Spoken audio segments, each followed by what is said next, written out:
the birthplace of the Bohemian Revolution from Cowork 591 Studios. This is the Steve Brown Arts Center Podcast Network with co-host Dale Rueber and producer Blake Tempus. I'm Jim Gillespie, and this is the Jesup News for October 2nd, 2023, and we're back. Hey! Yeah. I actually got a call about one of those stories I did from our good listener in Johnston about how my kissing the dead girl thing, that he said he didn't see that coming at all. That was a real surprise to him. So Paul called you. No, it wasn't Paul. It was somebody else. It was someone else. One of my favorite people in Johnston. So. Down in Johnston. Yeah, Interesting. so, and, we are talking tonight a lot about conspiracy theories. Among other things we're talking about, we're talking about winners and losers. We're talking about the 3 things you should know. Okay, I'm running out of those, so we can't do this forever. That's all right. Okay. I've got them. We're talking about conspiracy theories. We're talking about the top conspiracy movies of all times. We're looking at events inside the Steve Brown Arts Center. There was a great one that we want to talk about, and there's a great one coming up. Okay. 2 real good ones, actually. We have a guest tonight. Katherine Szot is her name. We look at the top stories in Jesup. There's a lot going on in Jesup with the election coming up in November. We discuss service and art as always.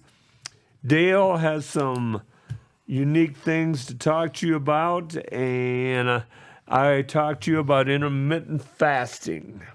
Okay. As I was on assignment up in Minnesota, I ate everything I looked at, Dale, and I put on a few extra pounds. And it's 100 days like that where you say, geez, you think about all the stuff you ate in one day and think, why did I do that? Yeah. I'm trying to lose a few pounds. Now, intermittent fasting, that's when you try to go like several hours at a time without eating, or I will talk about that as well. Okay. All right.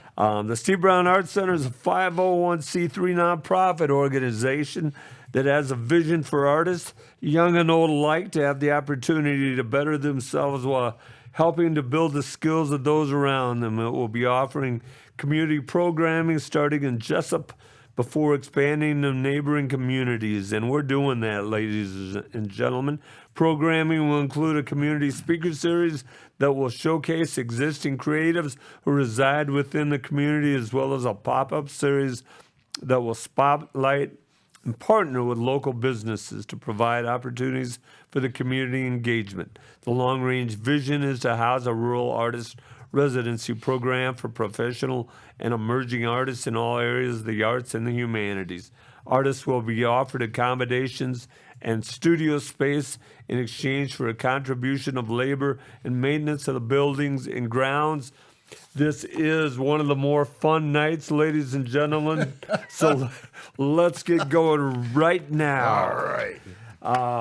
Dale, who do you have this week for winners and losers? Well, I have 2 of each, which I know is against the rules, but losers or winners first. Which way are you going? Let's go winners, and there are no rules in this game. Winner, Frank Rubio. Okay. I talked about him a few weeks ago, the astronaut. Well, he's down. He came down today. Okay. And they say he's accidentally the longest-serving astronaut in space, because he was supposed to be up on a 6-month mission, and the spaceship broke, so he couldn't get back, and so he accidentally became a medal winner, or a record holder, I guess. And so, but he is back, and they showed him kind of carrying him, because I imagine gravity hurts a lot once, when you've been off of gravity for all those months. Right. But looked like he was in good spirits and in good health for the most part, and so he is back. So he's my winner, one of my winners of the week. I'd be awful happy after living in a can for a year to be back. Yeah. And who's your other winner? My other winner is, I have to do my loser first. Okay. Okay, because Senator Menendez. Oh, boy. I thought that's too easy, but he was found with the gold bars and $500,000 in cash and a new Mercedes. And, of course, he says he has done nothing wrong. but I think they're after, even the Democrat, he's a Democrat, and the Democrats are after him. And he has to go in tomorrow and explain to the other senators what's going on. But he's my loser because I think and that leads to my winner. Menendez says he needs that $500,000 in cash for emergencies that come up in your household. Okay, like all of us do, have little household emergencies. And that leads to my winner, which is Senator Fetterman. He's a crazy guy. Okay, well, they looked at him and he says, to worry about family emergencies in our house, he says, I just went and bought an extra flashlight. So I thought, well, that was pretty good line from him. So instead of having $500,000 in cash for emergencies, he bought a flashlight. Back to Menendez. Yeah. He is the son of 2 Cuban refugees, and he claims that he didn't want to go through the events that his mother and father went through with Fidel Castro, so he took thousands of dollars a day out of his bank account and put it into his closet. Yeah, he makes $150,000 a year or so, and yet he's got $500,000 in extra cash.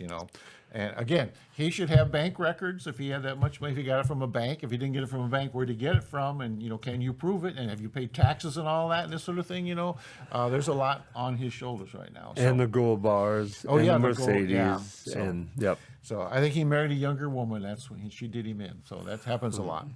I know it sure did with me, didn't you? No. My other loser was President Trump, or former President Trump. It came out today that a judge in New York has said that he and his sons misrepresented the value of his properties that he was using to get loans and favorable interest rates. And so he's not going to be able to do business in New York City or in New York anymore if this, there'll be appeals and all this sort of thing, but he will not be able to do business in New York because of all this. And people are already thinking how nice it would be to see that Trump Tower sign come off of his building. Because he's a lot of people don't like him, and so I think he lost. This is one of the first losses he's had, if it goes all the way through. And so those are my 2 losers, Menendez and Trump, both of them in trouble this past week. Right. And your two winners were the astronaut and who was the other senator? Fetterman. I just thought he had a good line there. So. Very good. Very I like to good. give credit for people that are quick with a quip. Yeah. Although this will air on the 2nd of October. My winner is Travis Kelce from the Kansas City Chiefs. What did he accomplish something really well? Well, he caught a touchdown, Okay. but he also, and his podcast is not only the #1 podcast in the country, but not only the #1 sports podcast in the country, but the #1 podcast in the country. Okay, I didn't know that. Because of his relationship with Taylor Swift. Taylor Swift, yes, Taylor Swift, and so he walked out of Arrowhead Stadium with and don't get me wrong, because I may be one of the worst dressers in the world. But it was the ugliest suit I've ever seen. I thought that too. I saw that and I thought, I would have worn something different. Even a nice, well-coordinated sweatsuit would have been nicer than that thing he had on. So see, the Kansas City, their tickets are going out like crazy. They're more than doubled because people want to come to the ball game and see if Taylor Swift is there. And so they are selling tickets like crazy. And maybe it's the next place they play is in New York, where they have sold more and more tickets than they ever have to these football games. And so maybe it'll come out that they're just friends and this will all go away. So one of the things Travis Kelce's done is the sales of his jerseys went up as well. Okay. I thought about that. But I'm sure Yeah. Now, what happens if he breaks her heart? Is he going to get death threats and all that stuff from these millions of people? The Swifties, they're called. Yeah. The Swifties are brutal fans. If you turn on Taylor and you're on the media, I love Taylor. I have no problem with Taylor. they are awful hard on you. Are they? Okay. Yeah. So remember, Dale and I are big Taylor Swift fans. Actually, I couldn't tell you one song that she has sung. I've never listened to her at all. I'm still playing music from the 1960s, and so I don't really know the girl at all. I'm sure she's very nice, Yes, but I just don't understand why people go crazy over any. Why would you go crazy over someone that you know has no idea that you're alive? I don't know. It just seems crazy to me. But I've never been that starstruck by anyone that I can remember. So Okay. Well, and then my loser, talking about stars, my loser beat one of last week's 2 weeks ago stars, Deion Sanders, pretty bad. Dan Lanning from the University of Oregon, the head football coach. okay. His speech went viral before the game. Did you hear his No, I haven't seen anything about pregame it. speech? He said, they're here for clicks, we're here for victories. Yeah. And then they went out and Oregon went out and beat the University of Colorado 42-6, I believe Oh, it okay. was. Yeah. But Dan Lanning gave one of the more emotional pregame speeches I've heard in a long time. Remember, Oregon has worn hundreds of different uniforms in the last, not hundreds, but dozens of different uniforms in the last years. They're in it for clicks as well. Yeah. You know,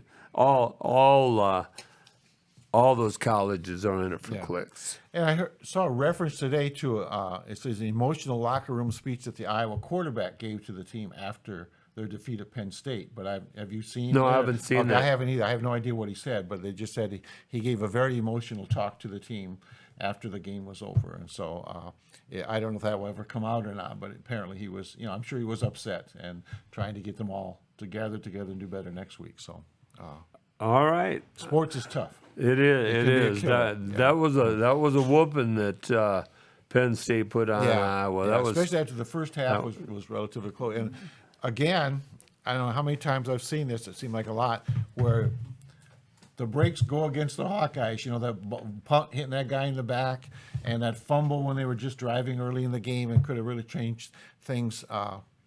So sometimes the Hawkeyes are bad luck. Also, maybe I should say at this time, talking about winners, Brooks Robinson, did you see that he died?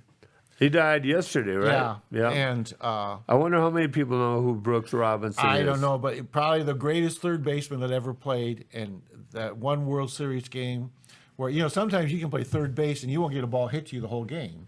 And he had just shot after shot down there and just did a spectacular job of fielding and throwing these guys out. And then he also produced, hitting home runs and driving in runs when he was batting. And so it's just a fantastic, what a spectacular fielding job he did. And just year after year, and 16 Gold Gloves at third base? Is that what it was? Yeah, the most ever by a position player. And so, and from all reports, a very nice gentleman and always supported the game of baseball. Even in his old age, all the way through. And so I was a big Baltimore Oriole fan back in my youth. Boog Powell and it's very rare for Iowa. Yeah, it was. And Brooks Robinson, Frank Robinson. Yeah. Jim Palmer.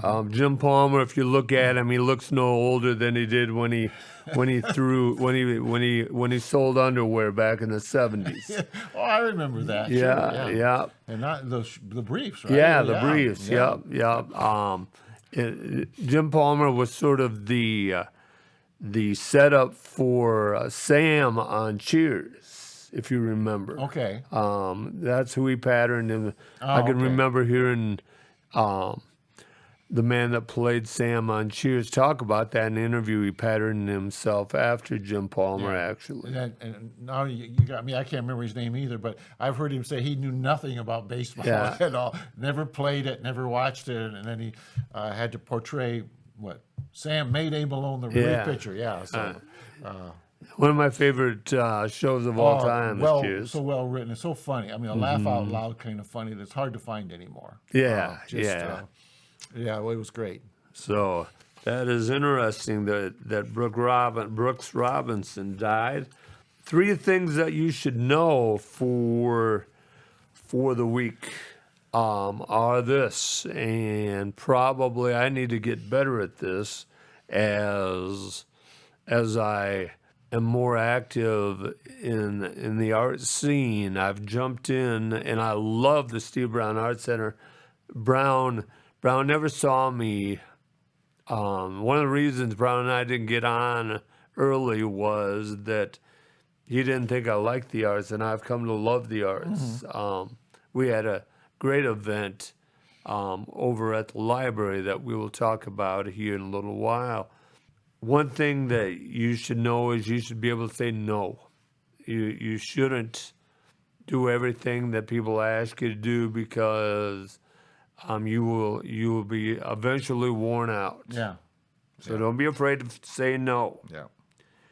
Especially retired guys. There you go. There you go. Second, be willing to do lots of research. Everybody thinks that once you graduate, your research is done. Ladies and gentlemen, it's just starting. Yeah. You've got to research all the time. And lastly, and I sort of talked about this on 2 weeks ago show, trust yourself. Be your best advocate. If you don't trust yourself, nobody else will. Yeah. So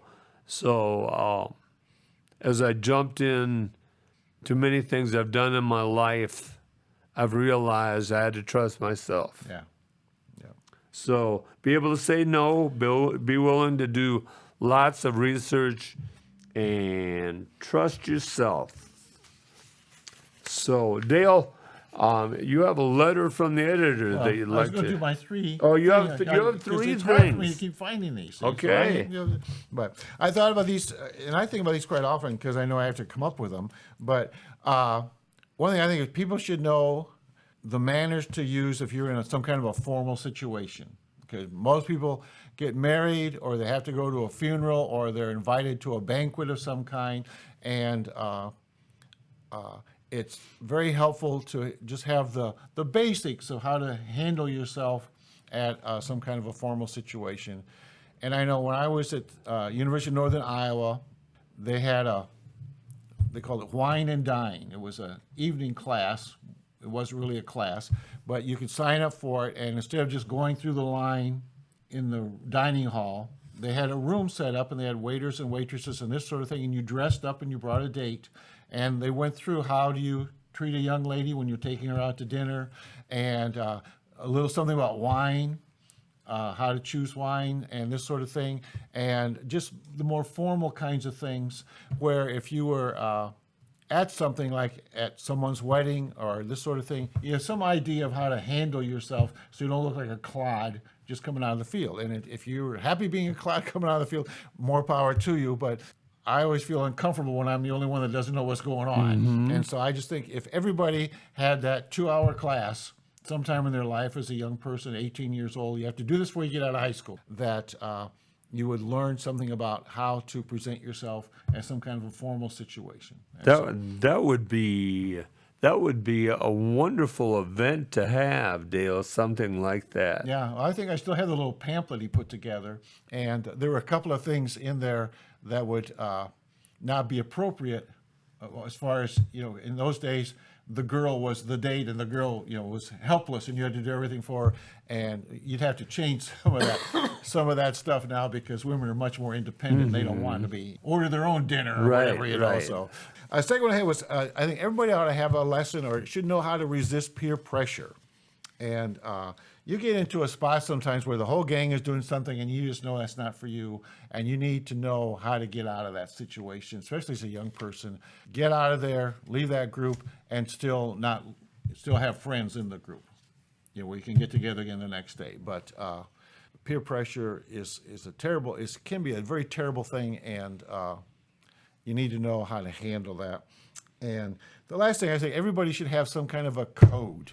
That should be something that you say, okay, this is wrong, and it's always wrong, and I'm not going to do it. And I don't care what happens. This is something I'm not going to do.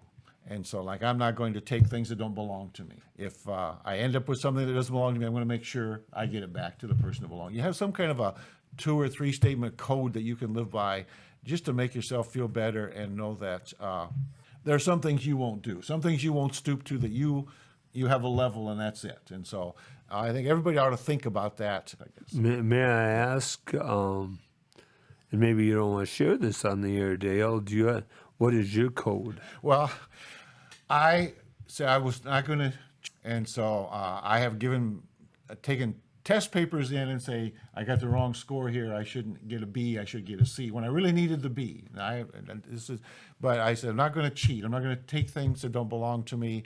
I'm not, if someone gives me too much change, I'm going to give it back. I'm not just going to pocket and say, their loss.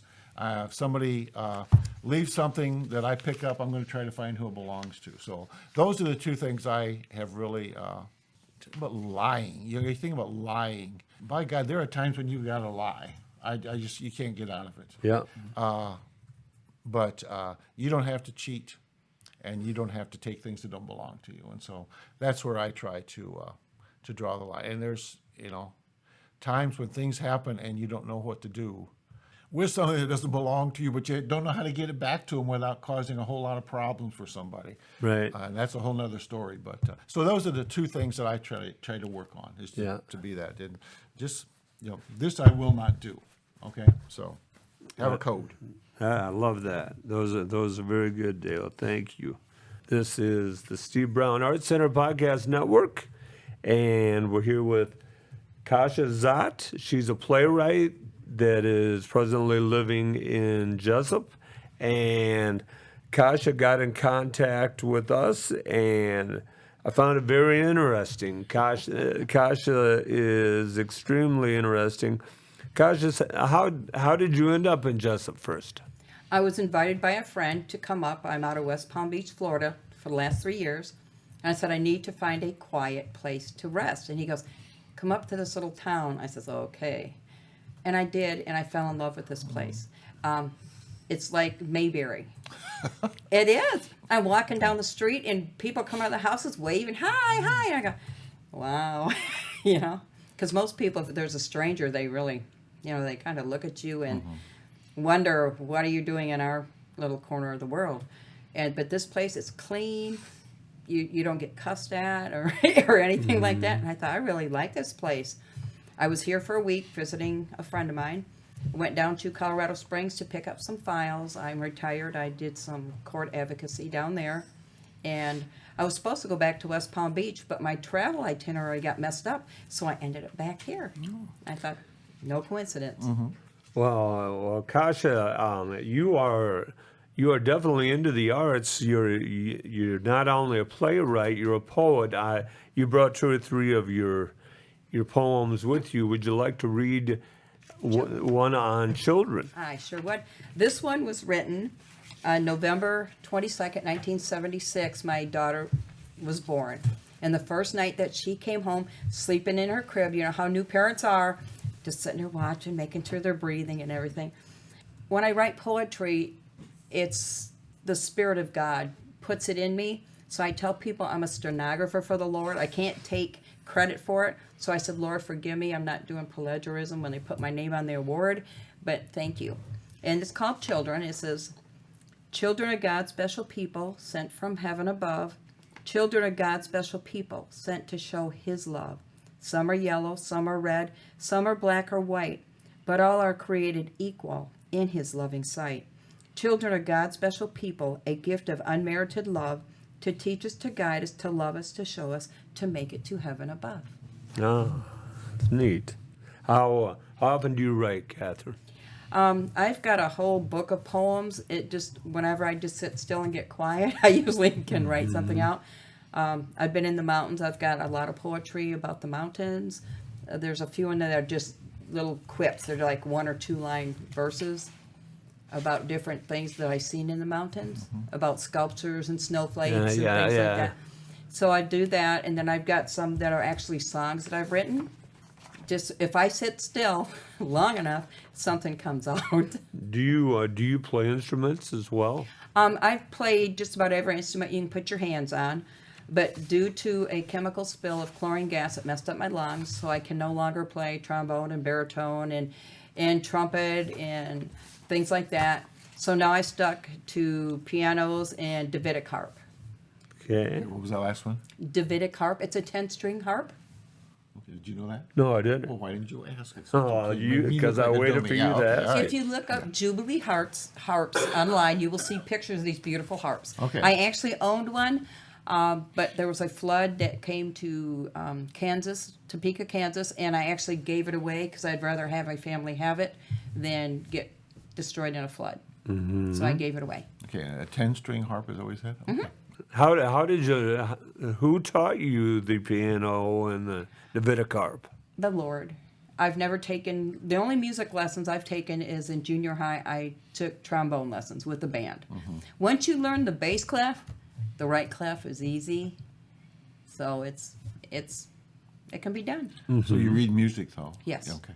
Okay. So Catherine, let's talk about this play that you're writing. Does it have a name?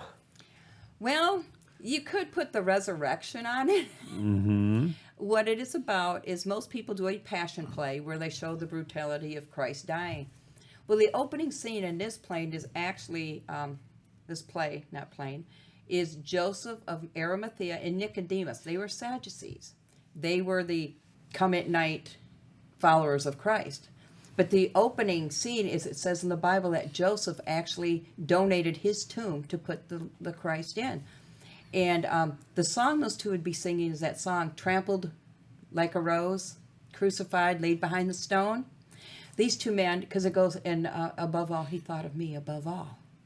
So here are this religious sect of people that were the ones that they can't really say crucified him because that was the plan for the sacrifice for all mankind. But they, in their hearts, they knew that what they were doing was not correct. And I think that's why Joseph actually donated the tomb. There's a say that he might have been a cousin of Jesus, but that's how it starts. But then after the resurrection, we go into the end of the book of Luke, into the book of Acts. And it shows the powers, the miracles, how Peter and them, the blind people, the lame people being raised from the dead.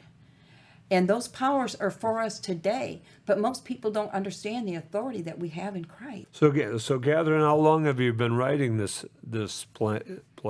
It's been in the back of my mind for about 6 months, and I've just now started actually sitting down. I've got it basically planned out already. I already have scenery in my head and everything. I've been part of semi-pro productions. I've done a lot of theater myself.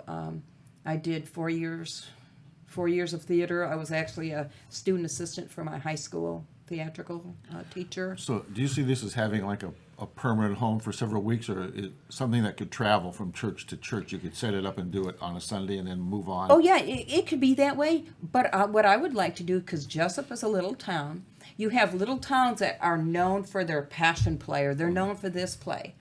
I would like Jesup to be known as the resurrection play. Okay. And so you're thinking like an auditorium then would be the best venue? Or? Well, this is it. They have an outside stage out here, and you could actually set it up and do the set so that weather wouldn't get to them, but it would be easy to take down, put up. Yeah. Because the way the sets are designed, you don't need to have curtains. You don't need to have anything. Okay, that's what I was. So it's very mobile then. It could be. Yeah, okay. The way you have it envisioned. That's what- And how many actors and actresses do you see involved in this, Catherine? Well, this is the thing. I'm just doing scene by scene, but I'm looking between 35, maybe 40 by the time it's done, because you have to have a crowd. I would like to have 12 permanent for like the apostles. You have to have a Jesus. You got to have a Jesus that it looks the part. And I'm looking at this way. People think of Jesus as a little skinny. No, he was a burly man. He was strong. He was a carpenter that would cut his own wood and bring it out. They didn't have, chainsaws and everything back then. He was a strong man. And it's got to be I could say a firefighter type that can sing. Does that make sense? But he's got to be a darker complected because and he's got to have hair. We could put hair on him if we needed hair. And he's got to have a voice that can project. I could see you being, getting in contact with the Waterloo Community Theater. The Waterloo Community Theater is very active, Yes, and they have the ability. They have a number of actors and actresses that they could draw from. I'm trying to keep Jesup community first, and then go from there. What is your next step, Kasha? Well, like I said, I'm just getting to know the people in the community. I've talked with the Methodist and the First Pres Church, and they're all excited about it. That have heard it. I thought, yes, this community is kind of small. The churches, well, they just down at the Methodist Church put in 9 new members. They're teenagers. They went through their confirmation, and that's young blood. I don't want to say it that way, but they're younger people. Because most of the population here in churches are older. Now, they would be some good high council people, but as far as the Johns, well, Peter was older, but John and Matthew and them, they were younger. So I think the older people here would have to be more like the high council, because they are going to come in, a Joseph, a Nicodemus. So this would be a multiple church event more than Ecumenical. Yes. yeah, an ecumenical. Very, and that's I couldn't think of the word. yeah. Usually that happens. That would be a wonderful Easter event. Oh, sure. Well, that's what I wanted to get it for. Yeah.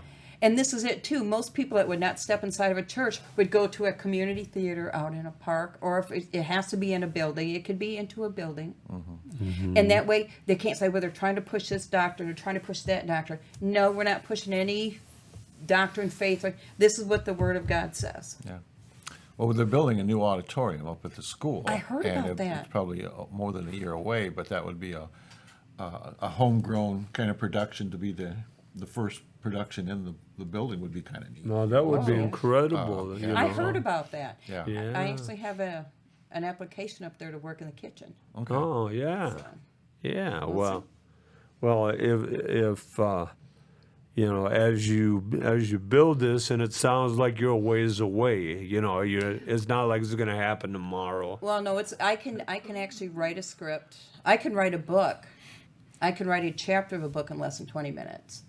If I sit down and just focus, I could do this play probably in less than 2 days and have the scene, set, design, and everything. I do drawing, I do painting. So do you? fine. So when you write, do you do it orally? Do you speak into a recorder, or No. do you handwrite? So you can write a hand. I do speed handwrite. writing. Wow. I'm a speed writer.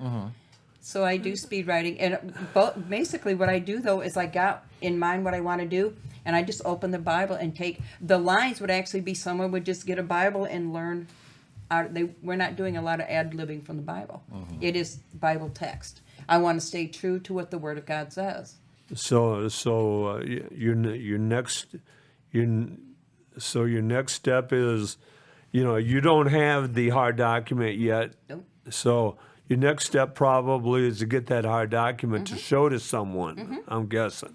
Right. So then, who would you want to show that to first? Well, that's it. I don't know. I've been talking to a few of the churches, and they're excited about it. But I need to have a core group, a base of that. And then when you told me what you did about, and I seen this, I thought, excellent. It would. So- Yeah.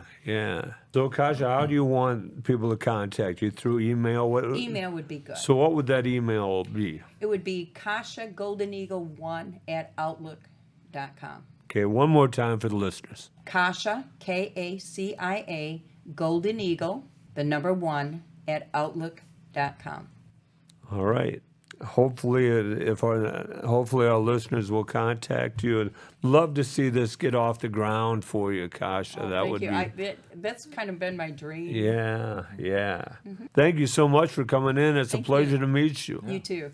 We have one obituary this week, rather unique one from Jesup, and Rhoda Leary Ladding died January 20th, 2020, Oh, wow. and this was just in the obituaries this week, Okay. or this week. This past week. Yeah, in Alhambra, California, due to complications of multiple myeloma and chronic kidney disease. She was 83 years old. Local graveside interment services were held at 3 o'clock Saturday, September 16th at Cedar Crest Cemetery in Jesup, Iowa.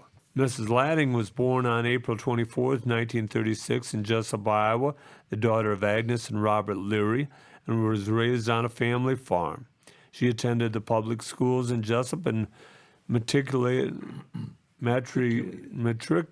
at Iowa State University, That's all right. where she earned a Bachelor of Science degree in 1958. That's a big deal for a woman to earn a Bachelor of Science in 1958. Yeah. While at Iowa State, she married fellow student Charles Ladding, in 1957. The couple resided in several locations, while Charles pursued a career in the United States Marine Corps and later the FBI. Beginning in 1970, the Laddings' most extended home was made in Martinez, California, where Mrs. Ladding's 3 sons attended the public school, and the family were members of Our Savior's Lutheran Church in nearby Lafayette. In the year 2000, Mrs. Ladding and her husband moved to South Pasadena to be near children and grandchildren. In 2016, the couple moved to Atherton Baptist Homes in Alhambra. Mrs. Ladding was devoted to the educational and athletic activities of her sons and committing and supporting the community and residents in need. For many years, Mrs. Ladding was the director of a charity road race that raised funds for her church's outreach mission. Later, she organized fashion shows and managed a church-sponsored thrift store with proceeds benefiting charitable causes. In 1970, she became interested in promoting voices of women in the church and supported the appointment of women as ushers and deacons at a time when there were none. She went on to serve as president of the Congregation of Our Saviors. In these years, she also became interested in women's participation in athletics and took up her son's favorite sport of running. Wow. Took up running in her later years in life. Yeah. For many years, Mrs. Ladding would begin her day with a jog along with Martinez Franklin Canyon Road. She was the force behind the family tradition of run together bright and very early. Throughout her life, Mrs. Ladding had a deep interest in textiles and fashion. Outings with her children usually involved a fabric store. She was a skilled seamstress and designed and sewed all her own clothing. She was a Renaissance woman, Dale, and created hand-stitching quilts for the family and other charitable causes. She also loved antiques and spent many weekend days venturing out to shops in Port Costa and Benicia in search of old pieces that she could repair and refinish and return to use in her home. Later in life, Mrs. Ladding turned her focus to her grandchildren, to whom she also was devoted. Countless happy days with them were spent on walks, noticing birds and other wildlife, on swing sets, and finding coins that miraculously appeared along the way. For her grandchildren, she wanted life to be full of joy, wonder, and miracles. At the time of her death, Mrs. Ladding was survived by her husband, Charles, her brother Rafe Leary of St. Paul, Minnesota, son and daughter-in-law, Charles Ladding and Iris Harmon Ladding of Wolfenbüttel, Germany, son and daughter-in-law John Ladding and Carolyn Folan of Atlanta, Georgia, son and daughter-in-law Robert Ladding and Ann Castles of South Pasadena, California, and grandchildren Stephen, Sebastian, Benjamin, Kate, Helen, Patrick, and Theodore Ladding. She was preceded in death by her brother Roger Leary.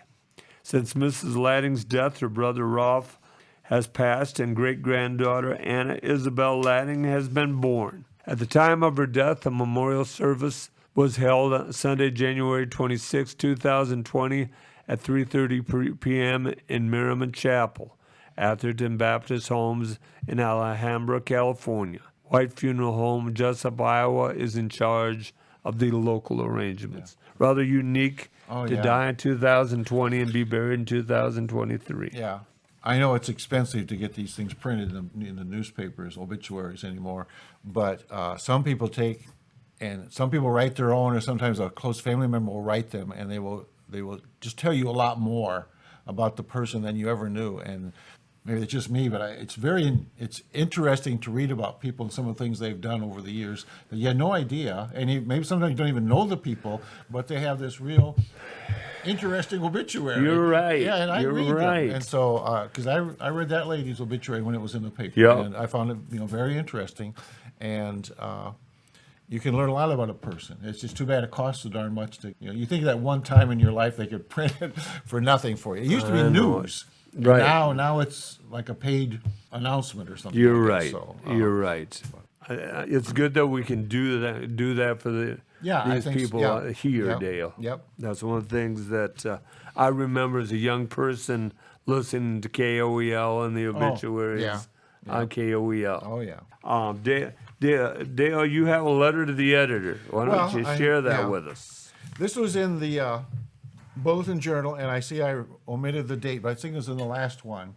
There's a man named Dan Freeman of Independence wrote this as a letter to the editor to the Bulletin Journal, and a lot of the things he talked about, I've wondered about myself, and so I was just going to, it's just real quick, but he said he uses polls that are taken by the Register or by other groups, by the Des Moines Register and other groups, and one it's like says 80% of Iowans in these polls support gun safety, and yet the legislature ignores everything about that.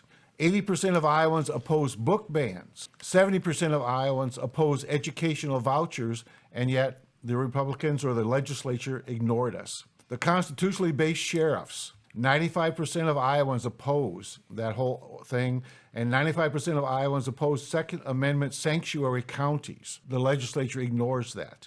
61% of Iowans opposed a 6-week ban on abortion, but then the legislature ignored that. The Iowa legislature has debated a number of anti-LGBTQ plus bills this session, demonstrating an inequality of rights to this already marginalized community, and yet the majority of Iowans believe in the equality of all individuals, and the legislature ignored that. 80% of Iowans oppose the use of eminent domain for carbon pipelines, but the legislature has ignored that.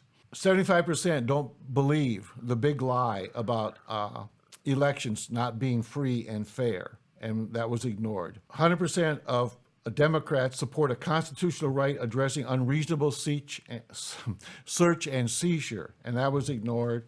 Believe that the power lies in the people, that the people deserve to be free from federal government persecution according to the Fourth Amendment. And so it's constantly being ignored. Some of these big things.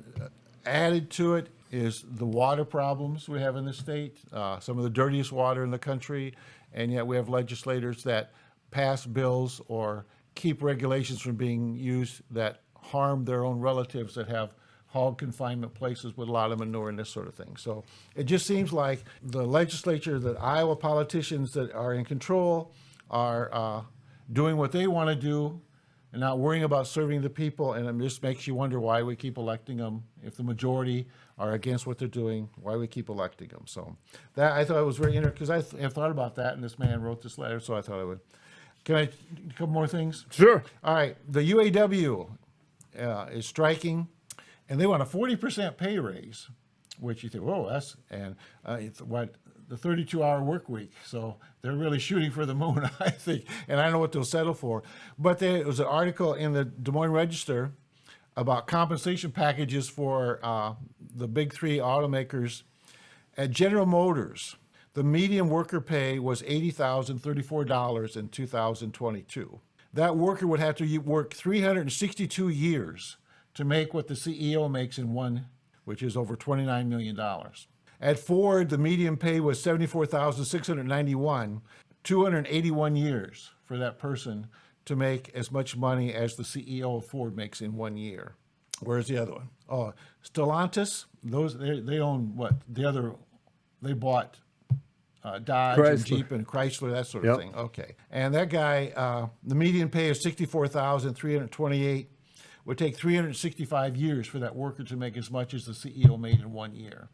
And so that pay, that's the pay ratio. And they said in 1965, the ratio of CEO to worker was 15 to 1. Instead of 365 to 1 or whatever, it was 15 to 1. Seems more in line to me. Mm-hmm. But just unbelievable how much money these are. And they talk about this Musk, what's his first name? Elon. Elon Musk.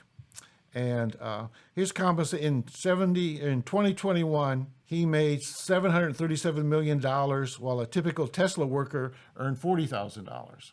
Take more than 18,000 years for that worker to make as much as he made in 1 year, you know? Yep. And the peasants got the czar, Right. and the peasants got the king of France, you know, when they had their little thing and they lost their heads and their lives. I mean, you can only push people so far.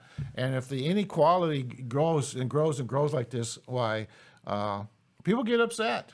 And so I'm not advocating revolution or anything, but that's a huge disparity between the people that actually do the work and the guy that sits in the office up there, and I don't know what they do. So anyway, I just read the newspaper and I try to find things that I find interesting, and I hope that our listeners do also. And so, Well, comment.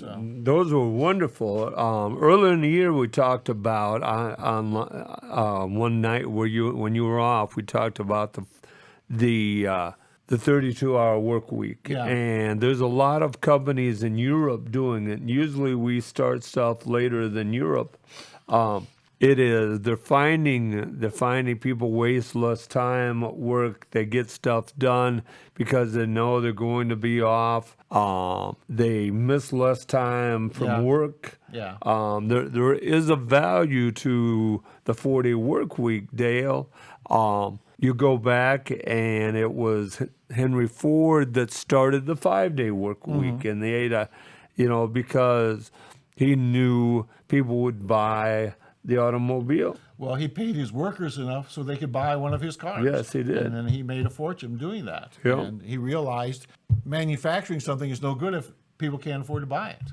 Yep. It's better to sell a lot of them at a smaller profit than just a few at a larger profit. In the long run, you end up making more money selling more cars. And so, There's definitely a value there. I see that the writers settled last night out in California.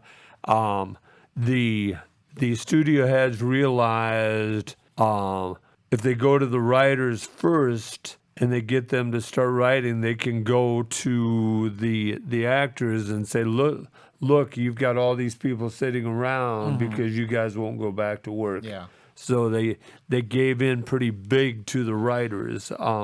There's a big upsurge in unions in our country right now. I see President Biden's walked a picket line yesterday in Michigan with the UAW workers. I noticed the writers, I think it was like 13.5% raise like over 3 years. But what they were really after was this artificial intelligence thing where they don't want robots writing scripts or taking their scripts and adding to them or altering them or something like that.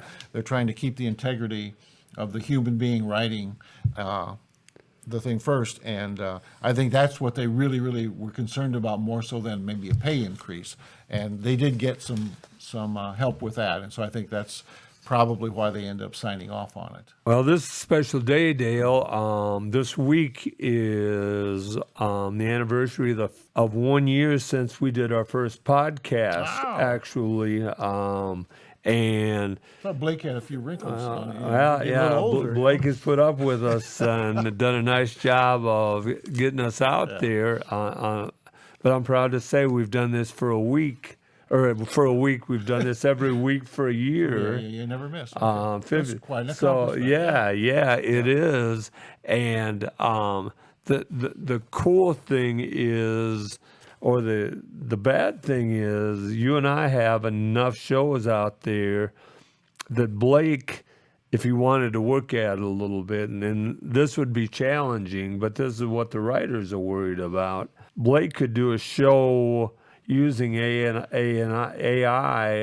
with our voices, Sure, and say, what is Jim Gillespie's opinion on abortion, or what is Dale's opinion on unions, and AI would put it out. yeah. And Whatever he then- wanted us to be saying. Yeah. So thanks for doing next week's show for us, Blake, by the way. One thing, do you read Michael Conley writes novels, Right. and he is suing somebody because he said artificial intelligence, you have to type in a bunch of stuff into them, and then they use those words then to write their own thing. They're putting his books into the system so that this robot could pick parts from, and so he's suing. It'll be an interesting court case to see how that turns out. That will be. In Jesup news, North Street is coming right along. Remember that they had a 90-day window to be done by. That's going to be up pretty soon, doesn't it? The end of October. Okay. So, and they are to the bus garage. Okay, They're paved to the bus garage. Okay. They're going down to Main Street and that four-way intersection down there, halfway through that. That will never be closed totally. It'll be one lane there eventually. Okay. But they must be done around the end of October, Okay. I think, is when their final. Well, we certainly haven't had too many weather stoppages or whatever. It's been good construction weather. Yeah. Not good for anything else, but it's good for construction. So. It is. In city council news, as the election approaches, you had to have your papers in by now. Remember Curtis Shares and Dave Bishop and Craig Wright were the three up for re-election. The only one rerunning is Craig Wright, and he is running unopposed. Curtis and Dave, who was a guest on a show earlier in the year, are not rerunning, and those will go to whoever gets the most write-in votes. I talked to Coley about this. Coley, excuse me, he gives me a hard time when I call him Kobe.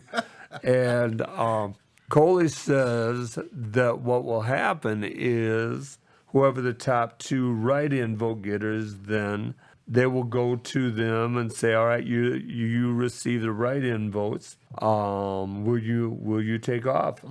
And if they say no, then it goes to the city council, and the city council will appoint two people. And I said, Coley, then usually probably the city council will probably, before they appoint them, go to them and ask them if they will do that. And he said, yeah, that's how that works. Sure.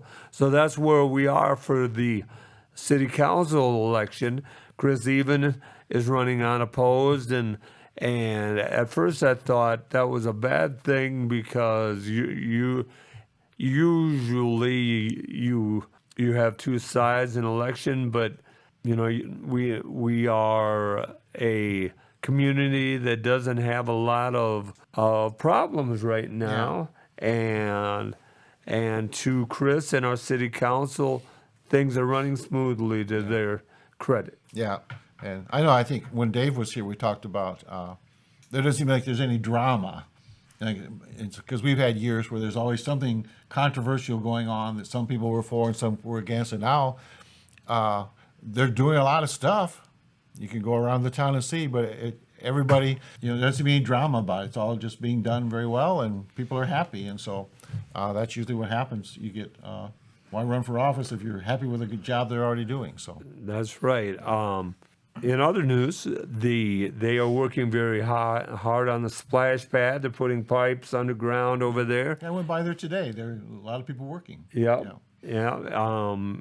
We talked to Erica Havlick earlier in the year, and she's been instrumental. The city's worked real hard, and that will be up and running next summer, which is wonderful.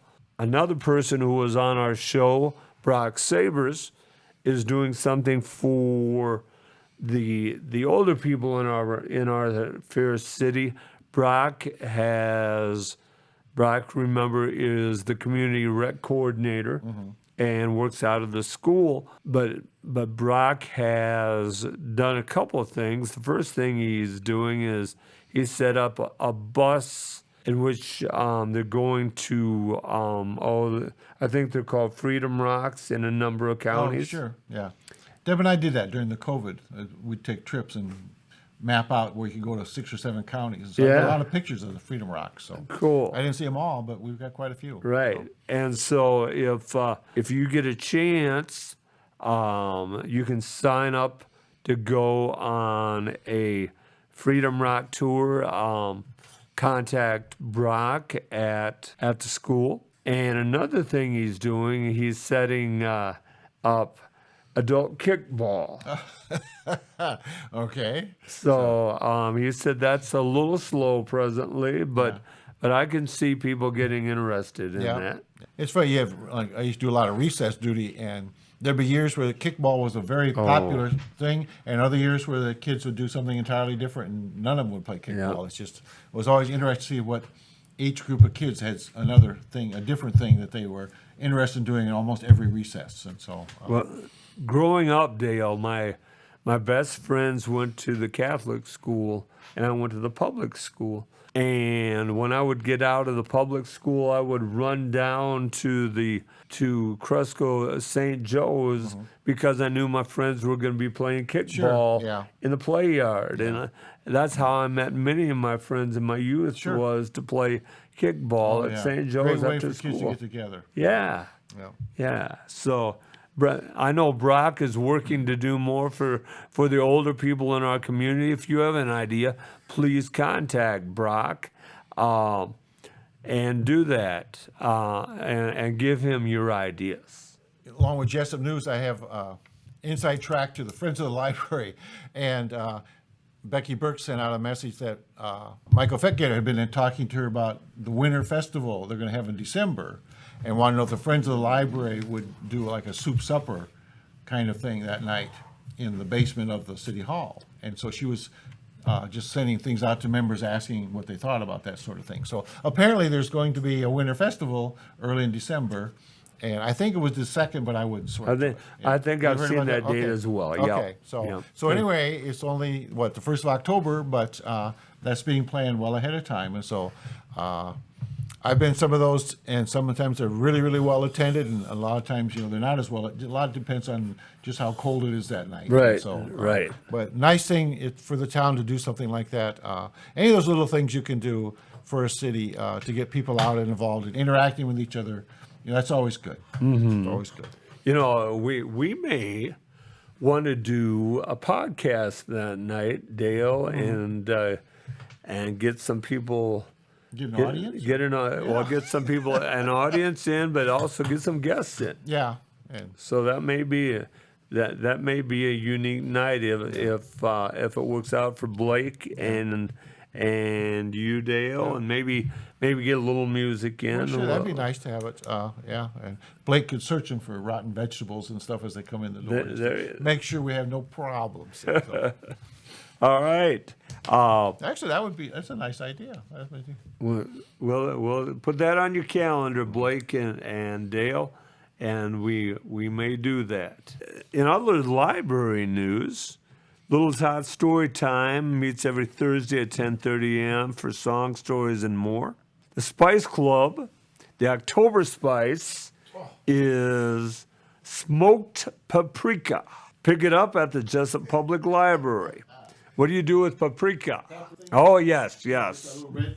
Deviled eggs. Dale's a little away from his microphone here, but deviled eggs, he said.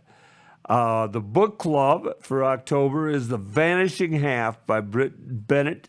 Is available to be picked up at the Library Book Club, and we'll meet October 16th at 1 p.m. Vanishing Hall is a riveting, emotional family story and a brilliant exploration of race, gender, and identity, and the lasting influence of the past as it shapes a person's desires and expectations. The Jesup Library will close at 4:30 p.m. Monday, October 16th for staff development.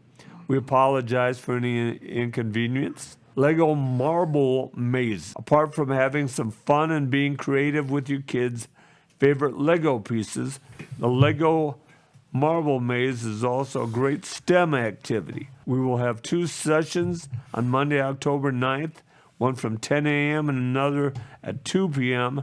Register online at tinyurl Lego Maze. The link can be found on the Facebook page and Instagram. Paper crafting workshop. Get ready to explore the world of paper crafting with expert crafter Emily Mowry. Katie, one of our main listeners, Katie, is into paper crafting. I know that would interest you. Emily knows origins, quilling, card making, and more. This free workshop promises a ton of creative fun. Mark your calendar for Thursday, October 12th at 6 p.m. Spots are limited. Don't forget to pre-register to secure your spot. This program is best suited for ages 12 plus. Register online at the tiny URL. Link can be found on the Facebook page and on our Instagram. Join us for STEM Wednesday, Applicious Wednesday, October 4th. That is this Wednesday at 1:30 p.m. There will be activities, fun, and snacks. Applesdale. All right.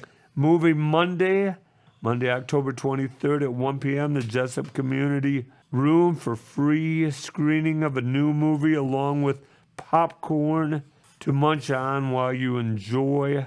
Harry Potter party. Oh, it's a Harry Potter party.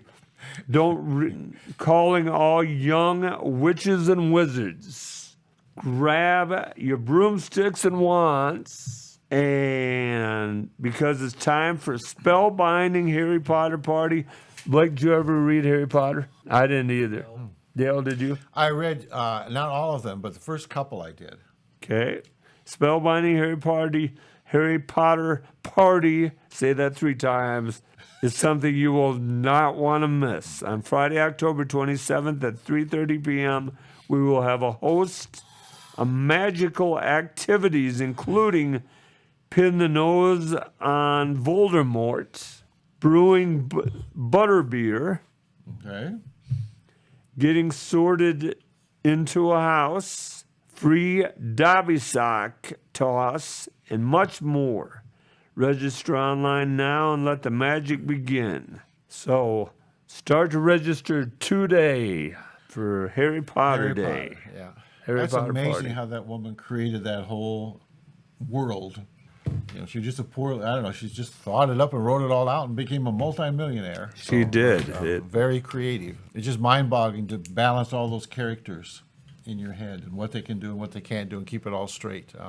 I have a series of books by W.B. Griffith on the Marine Corps, and it's interesting in the later books to find mistakes that he's made in the later books where he says that like these two never met. He said, no, back in book 2 they did meet. They talked and they had dinner together. But in the later on they never met. Or he said this guy was a sergeant World War I. Actually back here says he was a corporal. You just find those things where the guy either the editor has not read all the books or else he's just getting so old that he can't figure it out. I don't know. Right. But just interesting to find those kind of things. That is neat. Tonight we're talking a little bit about conspiracy theories. Okay. It's been that sort of night for us, Yeah, Dale. Blake and I are out to get you. I want you to know that. So. And I've been told that. I've been looking over my shoulder. I've been waiting for you guys to get me. You think it's gonna Actually, go? Okay. yeah. All right. But I'd like to ask you, Dale, do you have a top 5 conspiracy movies list? Oh, conspiracy movies. I probably don't know. I I've don't. got Give me some of yours, and then maybe that'll ring a bell for me. I've got the top 5 conspiracy movies of all time, Okay. Dale. All right. Number 1, drum roll, please. They are number 1. Yes. I'll start from number 5. 5 down. That's the way to do it. Number 5, Enemy of the State with Will Smith and Gene Hackman. It is a thriller about how the government can listen in on your phone calls. Okay. I saw that years ago. Yeah. Yep. Okay. All right. That's an older movie. Isn't That it? is Yeah. an older movie. Okay. Great movie. I watched. That's one of those movies. If I'm going through the channels and it's on, I stop and watch it. Okay. Number 4. It's an old one, even older one. Okay. All the President's Men with Redford and Hoffman. Okay. Yep. It is about the Watergate and President Nixon and and Deep Throat. Deep Throat. Yeah. Hal Yeah. Holbrook.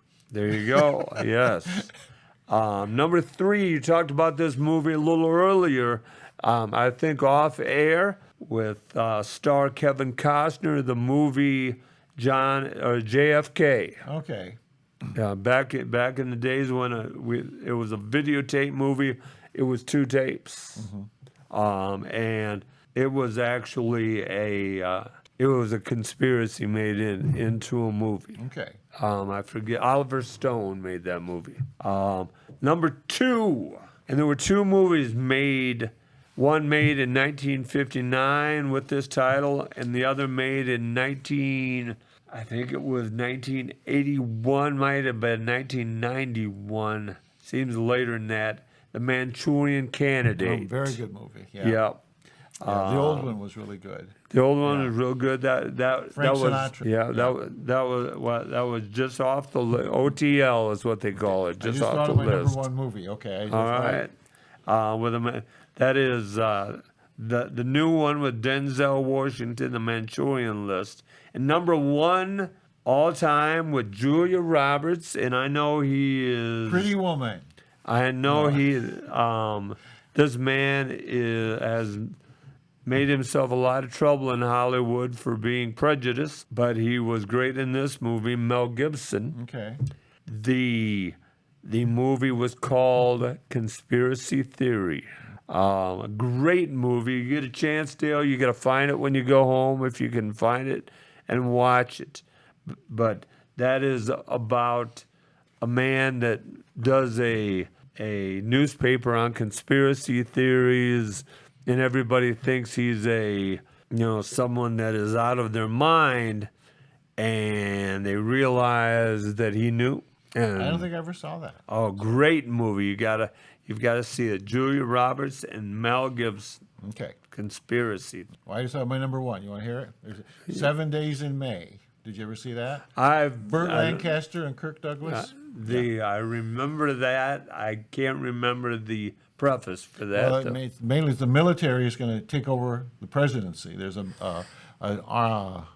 an army general, decides that the president is weak and giving away too much to the Russians and this sort of thing. So he's got a conspiracy, a plot on the day of the Kentucky Derby. He's going to take over the country. And Kirk Douglas, the Marine guy, is the only one that can stop him. And so it's it was an excellent book, and then they made an excellent movie out of it. So and it's a conspiracy all the way. All these guys have gotten together, and very, very interesting. So, but yeah, good topic. It is Yeah. a good Yeah. topic. Speaking of conspiracies, Dale, Yes. there are hundreds of conspiracies out there, if not thousands of conspiracies out there, and it sounds like you have Yeah, I made a list here. of top 10, top 5, 11. top 11. But What one are of them, those? One of them I'm betting you have never heard of, because I had never heard of it. So I want you to tell me honestly. Challenge me. Okay.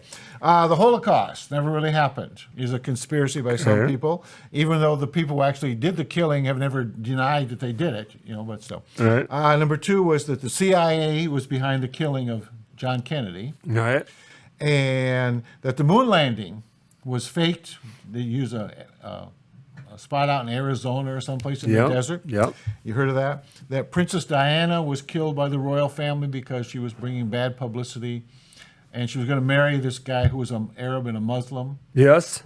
And so the 9/11 was an inside job that the government wanted an excuse to go to war over in Afghanistan and Saudi Arabia and this sort of thing. And so, not Saudi Arabia, but so that was an inside job pulled by the government. All right. The mass shootings at schools like Sandy Hook is all fake. Those were child actors, and none of that really happened. It was all just faked to get people mad about guns. The top Democrats are in a child sex ring. Have you ever heard about that one? I've heard that Yeah. one. They're conspiring to do that, I guess. Still, I thought this was interesting. There's still flat earthers out there Yep. that believe that the Earth is kind of like a disc, and there's a ring of ice around it. And so, did I tell you about the guy applying for a teaching job, and he had to go to the school board at the school, and they were talking to him about his credentials and everything. Finally, one of the school boards says, "Do you believe that the world is round or the world is flat?" The guy said, I can teach it either way. I just need a job. So, that the COVID-19 whole thing was a plot so they could get the shots and they could track people that way. And, there's some kind of and it's also population control, make people infertile so they couldn't have kids and this sort of thing. And then this is Area 51. Right. Okay. Right. You heard of all those. Okay. This was number 11 on this list that I found. And see if you ever heard of this. That there's a hidden chamber filled with government secrets behind Mount Rushmore. I've heard of that. Have you Dale. really? Okay. I've heard of that. All right. Well, there actually is a room there. It's got an 18-foot door, and it's 74 feet by 35 feet, and it's behind Lincoln's head.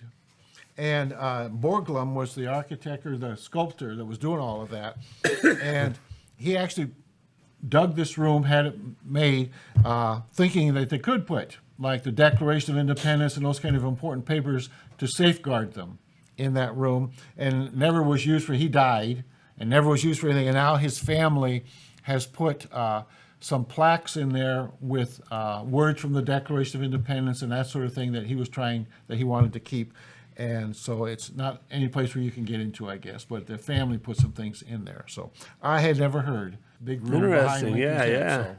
Yeah. So that was the ones I came, and I know you probably there's hundreds more. There are hundreds more. Going back to the 9/11, Okay. just 9/11 alone, not only you mentioned staged by the United States government was one. That may be the number one conspiracy theory in the United Kingdom, by the way. Oh, okay. But there's also the theory that 9/11 was staged by the Israeli government. Another theory was 9/11 was staged by the Illuminati.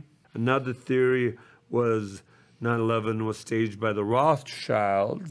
Another theory was 9/11 was contrived by a directed energy weapon that literally dustified at least the top 80% of each tower. The weapon was installed and operated by, that doesn't matter. The weapon was situated at, that doesn't matter either. Yeah. JFK jet fuel and other maladroit terrorism attempts are conspiracies. World Trade Center Building 7 was purposely detonated to prevent discovery of secret plans. So that is just 9/11. Yeah. Alone. There are multiple. There are ones about secret weapons. The Russian woodpecker. The Russians the CIA and the Russians tried to teach cats to be weapons as well. Cats. The tsunami bomb. Okay. The World Health Organization is part of conspiracy and cover-up of the effects of Chernobyl. Okay. These are just a few. Similarly, big oil and big science are conspiring to cover up methods of generating abiotic oil. Extraterrestrials, obviously. A lot of those around. There are. It lives out at River Road Boulevard. Yeah. The United States is hiding UFO wreckage in Area 51, as you mentioned. Yeah. The UFO wreckage. I heard a guy talk once. He said, how come those guys from the UFOs always talk to some hillbilly in Arkansas? How come they never land in Massachusetts or talk to an MIT professor? There you go. The UFO wreckage theory is used as a smokescreen by the government to cover up the fact that the Area 51 is a testing ground for experimental aircraft. Now, I believe that. Yeah, well, there's, there has to be a place like that. Yeah. There's ample evidence of alien life and civilization exists in our solar system, but is covered up by NASA. See on Mars and Nalami. We talked about terrorist conspiracies. Oh my gosh. You could go through Malaysia Airline Flight 17, Malaysia Flight Airline 370.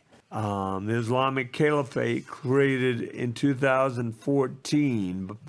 Paris bombings in 2015.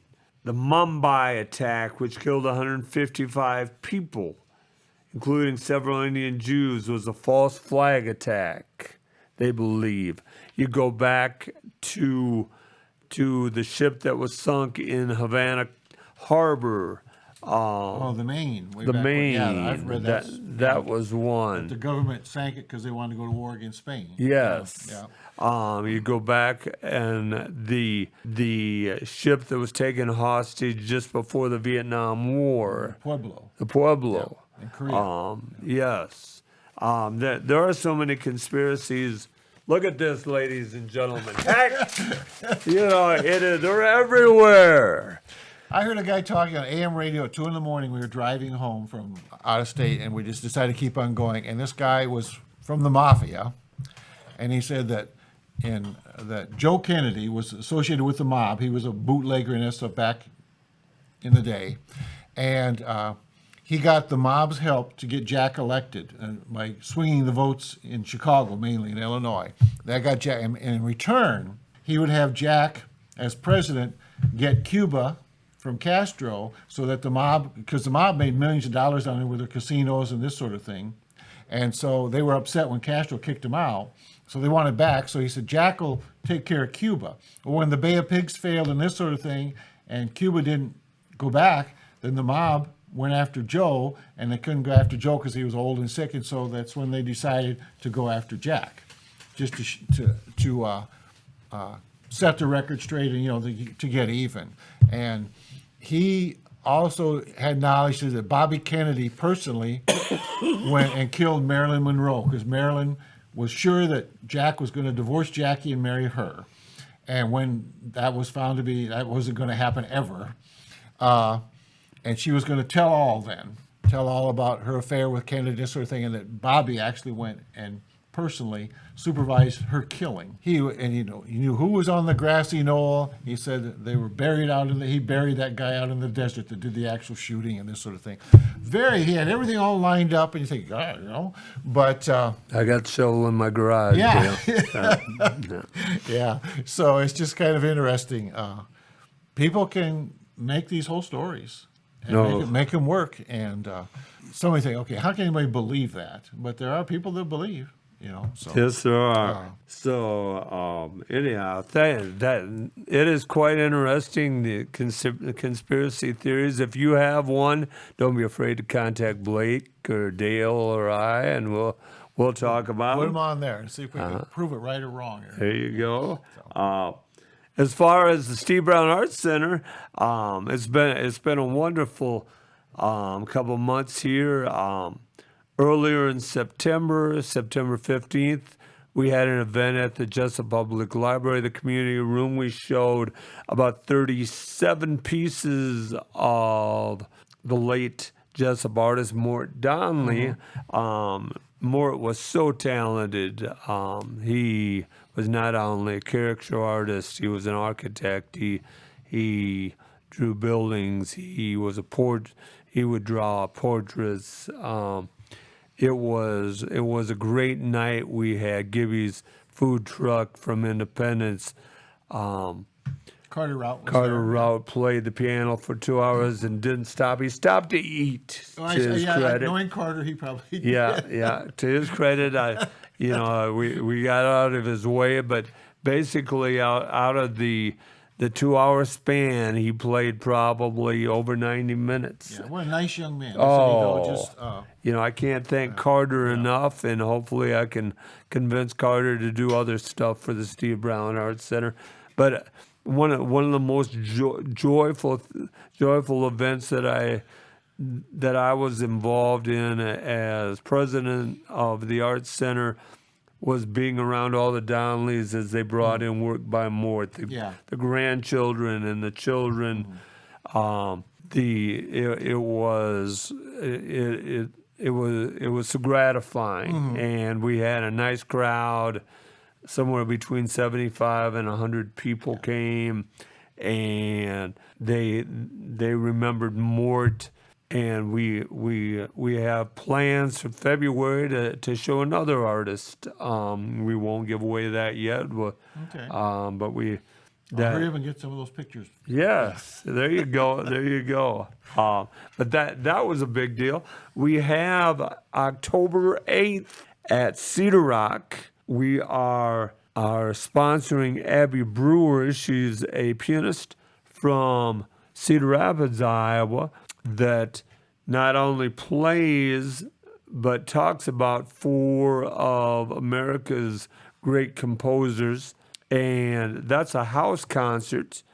Only 35 different spots available. Yeah, that's a small area there. Yeah, it's very small. It's in the house. She will play the piano in the Frank Lloyd Wright house there, and we will have hors d'oeuvres. It's one of the last events before it closes on the 15th of the year, Okay. and it's a beautiful time of year to be out there at Cedar Rock. It's at 4:00. If you want to come, please go to Facebook and go to Friends of Cedar Rock, and there's a email there in which you click on and you can email. It's free. Please come. Dale, I'd like to invite you and Blake right now. Please bring Deb. Okay. Blake, bring some friends.